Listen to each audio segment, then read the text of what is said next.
ಪರಿಷತ್ ಕಲಾಪದ ಸಂದರ್ಭದಲ್ಲಿ ಲಕ್ಷ್ಮೀ ಹೆಬ್ಬಾಳ್ಕರ್ ಅವರ ವಿರುದ್ಧ ಸಿಟಿ ರವಿ ಅಶ್ಲೀಲ ಪದಪ್ರಯೋಗ ಮಾಡಿದ್ರು ಅನ್ನೋ ಪ್ರಕರಣ. ಸಭಾಪತಿಗಳ ರೂಲಿಂಗ್ ಬಂತು. ಮತ್ತೊಮ್ಮೆ ಸಭಾಪತಿಗಳಿಗೆ ದೂರು ಕೊಟ್ಟರು ಲಕ್ಷ್ಮೀ ಹೆಬ್ಬಾಳ್ಕರ್ ಅವರು. ಪೊಲೀಸರು ತನಿಖೆಯನ್ನು ನಡೆಸುತ್ತಿದ್ದಾರೆ. ಪ್ರಧಾನಿಗಳವರೆಗೂ ಹೋಗ್ತೀನಿ ಅಂತ ಹೇಳಿ ಲಕ್ಷ್ಮೀ ಹೆಬ್ಬಾಳ್ಕರ್ ಮಾತನಾಡ್ತಿದ್ದಾರೆ. ಇದರ ನಡುವೆ ಆಣೆ ಪ್ರಮಾಣದ ಮಾತು ಕೂಡ ಬಂದು ಹೋಯಿತು. ಸಿಐಡಿ ಅಂಗಳಕ್ಕೆ ತಲುಪಿದೆ ಪ್ರಕರಣ. ಇದೀಗ ರಾಜ್ಯಪಾಲರು ಕೂಡ ಮಧ್ಯಪ್ರವೇಶ ಮಾಡ್ತಾರೆ ಅಂತ ಹೇಳಿ, ಅಂದ್ರೆ ಸಾಮಾನ್ಯ ಜನರ ಮನೆ ವಿಚಾರಕ್ಕೆ ಸಂಬಂಧಪಟ್ಟಂತೆ ಹಿಂಗೇನಾದ್ರೂ ಪ್ರಕರಣ ಆಗಿದ್ದಿದ್ರೆ, ಫಾರ್ ಎಕ್ಸಾಂಪಲ್ ರೇಣುಕಾಸ್ವಾಮಿ ಕೊಲೆ ಪ್ರಕರಣ, ಇಷ್ಟೆಲ್ಲ ಆಯಾಮದಲ್ಲಿ ತನಿಖೆಗಳಾಗ್ತಿತ್ತಾ ಅನ್ನೋದು ಪ್ರಶ್ನೆ. ಲಕ್ಷ್ಮೀ ಹೆಬ್ಬಾಳ್ಕರ್ ಅವ್ರಿಗೆ ಅನ್ಯಾಯ ಆಗಿದ್ರೆ ನ್ಯಾಯ ಸಿಗ್ಲಿ, ನಾವು ಬೇಡ ಅಂತಿಲ್ಲ. ಆದ್ರೆ ಒಬ್ಬ ಸರ್ಕಾರದ ಪ್ರತಿನಿಧಿ, ಕಾಂಗ್ರೆಸ್ ಪಕ್ಷದ ಪ್ರತಿನಿಧಿ, ಹಾಗೆ ಬಿಜೆಪಿ ಪಕ್ಷದ ಪ್ರತಿನಿಧಿ ಅನ್ನೋ ಕಾರಣಕ್ಕೆ ಇರುವ ಎಲ್ಲ ಆಯಾಮದಲ್ಲೂ ತನಿಖೆ ನಡೀತಾ ಇದೆ. ಯಾವೆಲ್ಲ ಆಯಾಮದಲ್ಲಿ ತನಿಖೆ ಹಾಗೆ ಬೆಳವಣಿಗೆಗಳು ನಡೀತಿದೆ ಅದರ ಒಂದು ವರದಿ ನಿಮ್ಮ ಮುಂದೆ.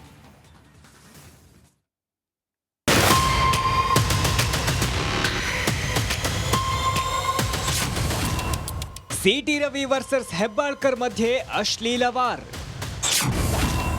ದೂರು ಕೊಟ್ಟು ಕೇಸರಿ ನಾಯಕನ ಕೌಂಟರ್. ನೀವು ಪ್ರಮಾಣ ಮಾಡಿ ಹೇಳಿ, ಬಾಯಿ ತೆಗೆದ್ರೆ ರಾಮನ ಹೆಸರನ್ನ ಹೇಳ್ತೀರಾ? ಲಕ್ಷ್ಮೀ ಹೆಬ್ಬಾಳ್ಕರ್ ಸಿಟಿ ರವಿ ಮಾತಿನ ಯುದ್ಧ ತಾರಕಕ್ಕೇರಿದೆ. ಆಕ್ಷೇಪಾರ್ಹ ಪದ ಬಳಸಿಲ್ಲ ಅಂದ್ರೆ ಧರ್ಮಸ್ಥಳಕ್ಕೆ ಬನ್ನಿ, ಪತ್ನಿ ಜೊತೆಗೂಡಿ ಮಂಜುನಾಥನ ಮೇಲೆ ಆಣೆ ಮಾಡಿ ಅಂತ ಹೆಬ್ಬಾಳ್ಕರ್ ಸವಾಲು ಹಾಕಿದ್ದಾರೆ. ಆದ್ರೆ ಸಿಟಿ ರವಿ ಮಾತ್ರ ಪ್ರತಿಕ್ರಿಯೆಯನ್ನೇ ಕೊಡಲಿಲ್ಲ. ಧರ್ಮಸ್ಥಳ ತಮ್ಮ ಊರಿಗೆ ತುಂಬಾ ಹತ್ರ ಇದೆ. ಇಡೀ ರಾಜ್ಯದ ಜನ, ದೇಶದ ಜನ ಧರ್ಮಕ್ಕೆ ಇನ್ನೊಂದು ಹೆಸರು ಧರ್ಮಸ್ಥಳ ಅಂತ ಹೇಳ್ತೀವಿ. ಮಂಜುನಾಥನ ಮೇಲೆ ನೀವು ಪ್ರಮಾಣ ಮಾಡಿ ಹೇಳಿ. ನೀವು ಕೂಡ ನಿಮ್ಮ ಧರ್ಮಪತ್ನಿಯನ್ನು ಕರ್ಕೊಂಡು ಬನ್ನಿ ಮಂಜುನಾಥನ ದೇವಸ್ಥಾನಕ್ಕೆ. ನಾನು ಕೂಡ ನನ್ನ ಕುಟುಂಬವನ್ನು ಕರ್ಕೊಂಡು ಅಲ್ಲಿ ಬರ್ತೀನಿ. ಇದು ನೈತಿಕತೆಯ ಪ್ರಶ್ನೆಯನ್ನು ಎತ್ತಿದ್ದೀರಾ ನೀವು?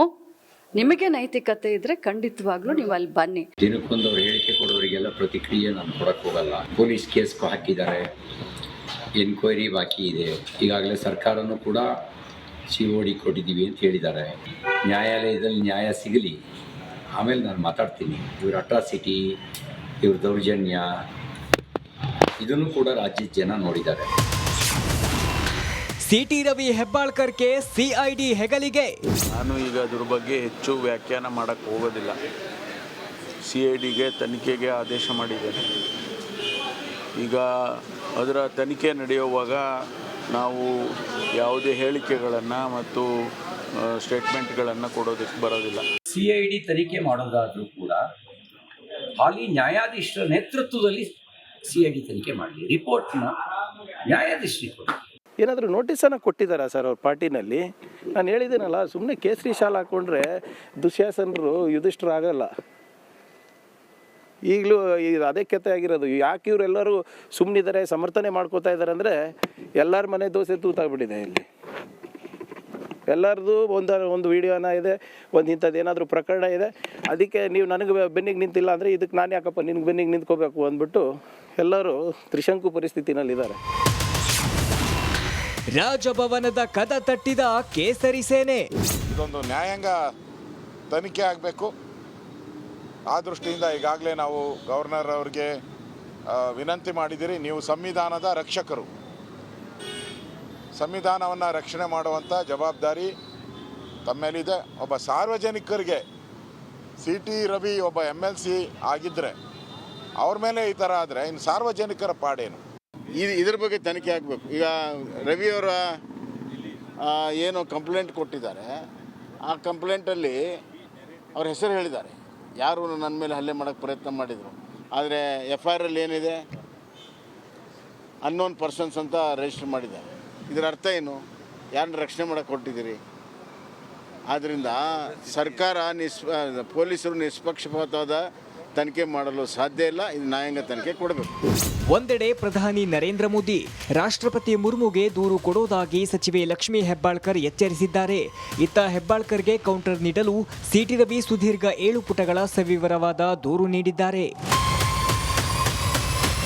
Bureau report, republic Kannada. ಮತ್ತಷ್ಟು ಡೀಟೇಲ್ಸ್ ನಮ್ಮ ಪ್ರತಿನಿಧಿ ಸುರೇಶ್ ನೀಡ್ತಾ ಹೋಗ್ತಾರೆ. ನೇರ ಸಂಪರ್ಕದಲ್ಲಿದ್ದಾರೆ ಸುರೇಶ್.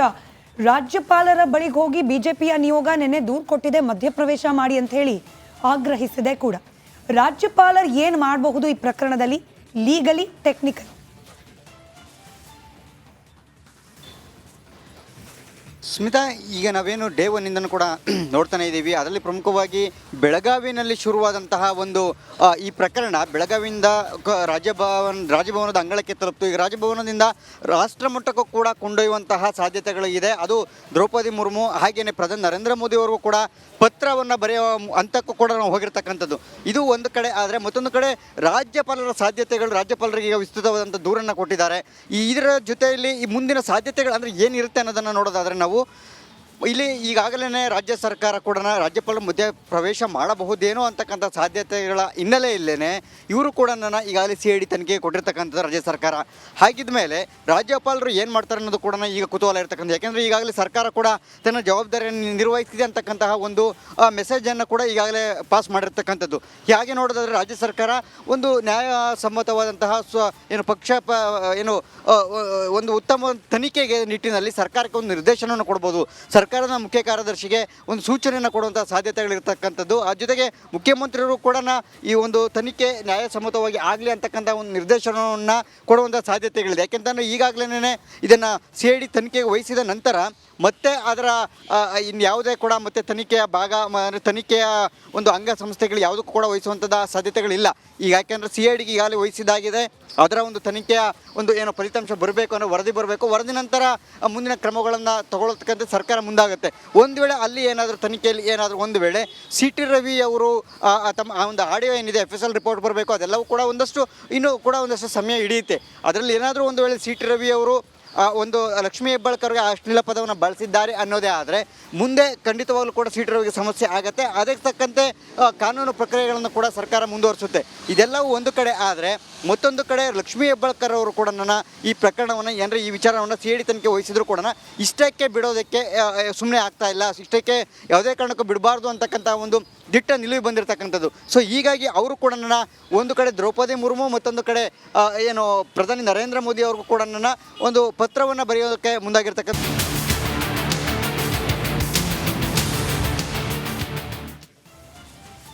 ಪರಿಷತ್ ಕಲಾಪದ ಸಂದರ್ಭದಲ್ಲಿ ಲಕ್ಷ್ಮೀ ಹೆಬ್ಬಾಳ್ಕರ್ ಅವರ ವಿರುದ್ಧ CT ರವಿ ಅಶ್ಲೀಲ ಪದ ಪ್ರಯೋಗ ಮಾಡಿದ್ರು ಅನ್ನೋ ಪ್ರಕರಣ.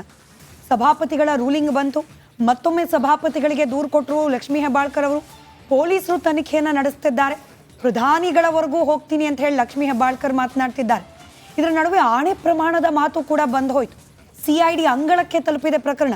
ಇದೀಗ ರಾಜ್ಯಪಾಲರು ಕೂಡ ಮಧ್ಯಪ್ರವೇಶ ಮಾಡ್ತಾರೆ ಅಂತ ಹೇಳಿ, ಅಂದ್ರೆ ಸಾಮಾನ್ಯ ಜನರ ಮನೆ ವಿಚಾರಕ್ಕೆ ಸಂಬಂಧಪಟ್ಟಂತೆ ಹಿಂಗೇನಾದ್ರೂ ಪ್ರಕರಣ ಆಗಿದ್ದಿದ್ರೆ, ಫಾರ್ ಎಕ್ಸಾಂಪಲ್ ರೇಣುಕಾಸ್ವಾಮಿ ಕೊಲೆ ಪ್ರಕರಣ, ಇಷ್ಟೆಲ್ಲ ಆಯಾಮದಲ್ಲಿ ತನಿಖೆಗಳಾಗ್ತಿತ್ತಾ ಅನ್ನೋದು ಪ್ರಶ್ನೆ. ಲಕ್ಷ್ಮೀ ಹೆಬ್ಬಾಳ್ಕರ್ ಅವ್ರಿಗೆ ಅನ್ಯಾಯ ಆಗಿದ್ರೆ ನ್ಯಾಯ ಸಿಗ್ಲಿ, ನಾವು ಬೇಡ ಅಂತಿಲ್ಲ. ಆದರೆ ಒಬ್ಬ ಸರ್ಕಾರದ ಪ್ರತಿನಿಧಿ, ಕಾಂಗ್ರೆಸ್ ಪಕ್ಷದ ಪ್ರತಿನಿಧಿ, ಹಾಗೆ BJP ಪಕ್ಷದ ಪ್ರತಿನಿಧಿ ಅನ್ನೋ ಕಾರಣಕ್ಕೆ ಇರುವ ಎಲ್ಲ ಆಯಾಮದಲ್ಲೂ ತನಿಖೆ ನಡೀತಾ ಇದೆ. ಯಾವೆಲ್ಲ ಆಯಾಮದಲ್ಲಿ ತನಿಖೆ ಹಾಗೆ ಬೆಳವಣಿಗೆಗಳು ನಡೀತಿದೆ ಅದರ ಒಂದು ವರದಿ ನಿಮ್ಮ ಮುಂದೆ.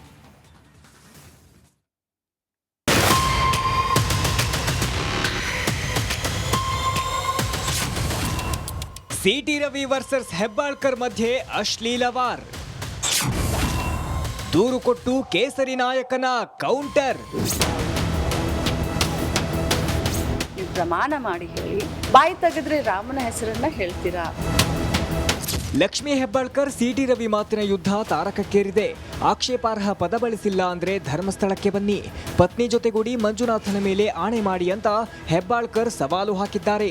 ಆದ್ರೆ CT ರವಿ ಮಾತ್ರ ಪ್ರತಿಕ್ರಿಯೆಯನ್ನೇ ಕೊಡಲಿಲ್ಲ. ಧರ್ಮಸ್ಥಳ ತಮ್ಮ ಊರಿಗೆ ತುಂಬಾ ಹತ್ರ ಇದೆ. ಇಡೀ ರಾಜ್ಯದ ಜನ, ದೇಶದ ಜನ ಧರ್ಮಕ್ಕೆ ಇನ್ನೊಂದು ಹೆಸರು ಧರ್ಮಸ್ಥಳ ಅಂತ ಹೇಳ್ತೀವಿ. ಮಂಜುನಾಥನ ಮೇಲೆ ನೀವು ಪ್ರಮಾಣ ಮಾಡಿ ಹೇಳಿ. ನೀವು ಕೂಡ ನಿಮ್ಮ ಧರ್ಮಪತ್ನಿಯನ್ನು ಕರ್ಕೊಂಡು ಬನ್ನಿ ಮಂಜುನಾಥನ ದೇವಸ್ಥಾನಕ್ಕೆ. ನಾನು ಕೂಡ ನನ್ನ ಕುಟುಂಬವನ್ನು ಕರ್ಕೊಂಡು ಅಲ್ಲಿ ಬರ್ತೀನಿ. ಇದು ನೈತಿಕತೆಯ ಪ್ರಶ್ನೆಯನ್ನು ಎತ್ತಿದ್ದೀರಾ ನೀವು? ನಿಮಗೆ ನೈತಿಕತೆ ಇದ್ರೆ ಖಂಡಿತವಾಗ್ಲೂ ನೀವು ಅಲ್ಲಿ ಬನ್ನಿ. ದಿನಕ್ಕೊಂದು ಅವ್ರು ಹೇಳಿಕೆ ಕೊಡೋರಿಗೆಲ್ಲ ಪ್ರತಿಕ್ರಿಯೆ ನಾನು ಕೊಡಕ್ಕೆ ಹೋಗಲ್ಲ. ಪೊಲೀಸ್ ಕೇಸ್ ಹಾಕಿದ್ದಾರೆ, ಎನ್ಕ್ವೈರಿ ಬಾಕಿ ಇದೆ. ಈಗಾಗಲೇ ಸರ್ಕಾರನೂ ಕೂಡ COD ಕೊಟ್ಟಿದ್ದೀವಿ ಅಂತ ಹೇಳಿದ್ದಾರೆ. ನ್ಯಾಯಾಲಯದಲ್ಲಿ ನ್ಯಾಯ ಸಿಗಲಿ, ಆಮೇಲೆ ನಾನು ಮಾತಾಡ್ತೀನಿ. ಇವ್ರ ಅಟ್ರಾಸಿಟಿ, ಇವ್ರ ದೌರ್ಜನ್ಯ, ಇದನ್ನು ಕೂಡ ರಾಜ್ಯದ ಜನ ನೋಡಿದ್ದಾರೆ. ಸಿಟಿ ರವಿ ಹೆಬ್ಬಾಳ್ಕರ್ಗೆ ಸಿಐಡಿ ಹೆಗಲಿಗೆ. ನಾನು ಈಗ ಅದ್ರ ಬಗ್ಗೆ ಹೆಚ್ಚು ವ್ಯಾಖ್ಯಾನ ಮಾಡೋಕ್ಕೆ ಹೋಗೋದಿಲ್ಲ. CIDಗೆ ತನಿಖೆಗೆ ಆದೇಶ ಮಾಡಿದ್ದೇನೆ. ಈಗ ಅದರ ತನಿಖೆ ನಡೆಯುವಾಗ ನಾವು ಯಾವುದೇ ಹೇಳಿಕೆಗಳನ್ನು ಮತ್ತು ಸ್ಟೇಟ್ಮೆಂಟ್ಗಳನ್ನು ಕೊಡೋದಕ್ಕೆ ಬರೋದಿಲ್ಲ. CID ತನಿಖೆ ಮಾಡೋದಾದರೂ ಕೂಡ ಹಾಲಿ ನ್ಯಾಯಾಧೀಶರ ನೇತೃತ್ವದಲ್ಲಿ CID ತನಿಖೆ ಮಾಡಲಿ, ರಿಪೋರ್ಟ್ನ ನ್ಯಾಯಾಧೀಶರಿಗೆ ಕೊಡಿ. ಏನಾದರೂ ನೋಟಿಸನ್ನು ಕೊಟ್ಟಿದ್ದಾರಾ ಸರ್ ಅವ್ರ ಪಾರ್ಟಿನಲ್ಲಿ? ನಾನು ಹೇಳಿದ್ದೀನಲ್ಲ, ಸುಮ್ಮನೆ ಕೇಸರಿ ಶಾಲ್ ಹಾಕ್ಕೊಂಡ್ರೆ ದುಶ್ಯಾಸನರು ಯುಧಿಷ್ಠರು ಆಗಲ್ಲ. ಈಗಲೂ ಅದೇ ಕತೆ ಆಗಿರೋದು. ಯಾಕೆ ಇವರೆಲ್ಲರೂ ಸುಮ್ಮನಿದ್ದಾರೆ, ಸಮರ್ಥನೆ ಮಾಡ್ಕೋತಾ ಇದ್ದಾರೆ ಅಂದರೆ ಎಲ್ಲರ ಮನೆ ದೋಸೆ ತೂತಾಗ್ಬಿಟ್ಟಿದೆ. ಇಲ್ಲಿ ಎಲ್ಲರದು ಒಂದು ವಿಡಿಯೋನ ಇದೆ, ಒಂದು ಇಂಥದ್ದು ಏನಾದರೂ ಪ್ರಕರಣ ಇದೆ.